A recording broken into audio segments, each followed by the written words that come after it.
Écoutez, d'abord, les universités d'été sont une spécialité rochelaise. Mais en tout cas, sur ce thème aussi important qu'est la transition énergétique, effectivement, je trouve que de fidéliser sur La Rochelle un événement aussi important que la Fondation E5T, c'est un bon élément. C'est une période de l'année dans laquelle on a de capacité d'accueil, on a des lieux avec Subdeco, donc de très bons partenariats. Et moi, je suis particulièrement heureux que la décision ait été prise de fidéliser sur ce site de La Rochelle le travail de la Fondation E5T.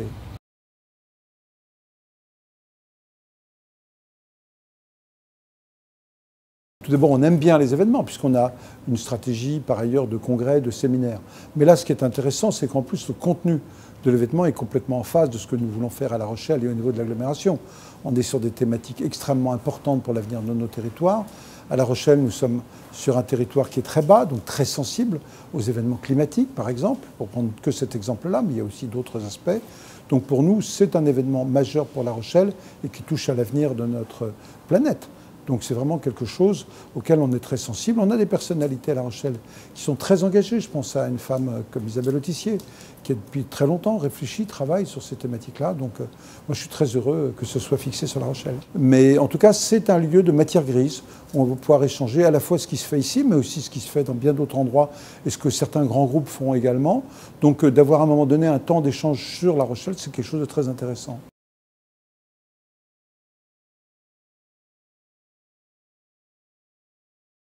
Je m'étais exprimé parce que j'ai eu des responsabilités professionnelles et j'avais expliqué un petit peu les stratégies de navires à énergie renouvelable, c'est-à-dire autosuffisance sur le plan énergétique.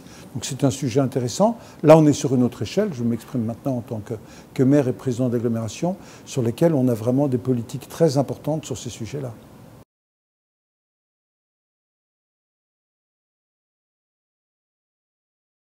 Écoutez, ça s'inscrit complètement dans une vision et une ambition pour notre ville. Soyons très concrets. Nous avons décidé le 6 juillet que le port serait piéton. On ne peut voir là qu'un élément anecdotique de dire le port est piéton, c'est plus agréable. Mais ça va bien au-delà. Parce que si on se limite simplement à l'aspect touristique, plus agréable, le commerce et tout ça, on ne voit qu'un aspect des choses. En profondeur, ça veut dire quoi? Ça veut dire le changement des modes de déplacement. Ça veut dire que demain, eh bien, pour traverser notre ville, on utilisera beaucoup plus le vélo, la marche à pied, voire les transports collectifs. Donc c'est une mutation des modes de transport dans notre ville. Deuxième raison aussi, vous savez un rapport du Sénat vient d'évaluer les pollutions liées à la qualité de l'air, et notamment les émissions qui sont faites par les moteurs diesel. Eh bien, c'est aussi la suppression de toute émission dans notre cœur de ville. Donc c'est aussi un grand progrès sur la qualité de vie des Rochelais.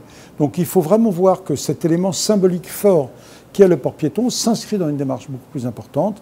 Ça sera des pistes cyclables dédiées, ce sera une nouvelle offre de transport, aussi des matériels qui vont évoluer. Donc ça s'inscrit dans une démarche beaucoup plus globale dans notre ville en ce qui concerne les déplacements. Mais on ne travaille pas que sur les déplacements, on travaille aussi sur l'habitat. Et il y a un grand projet à La Rochelle depuis maintenant 3 ans qui commence à prendre une phase opérationnelle. C'est le projet Atlantec avec le centre de recherche Tipeee. Et c'est un projet qui voit le jour physiquement, puisque sur le site de l'Agor, on commence à le voir apparaître. Et c'est aussi des chefs d'entreprise qui se sont engagés pour développer à La Rochelle une filière sur la rénovation du bâti.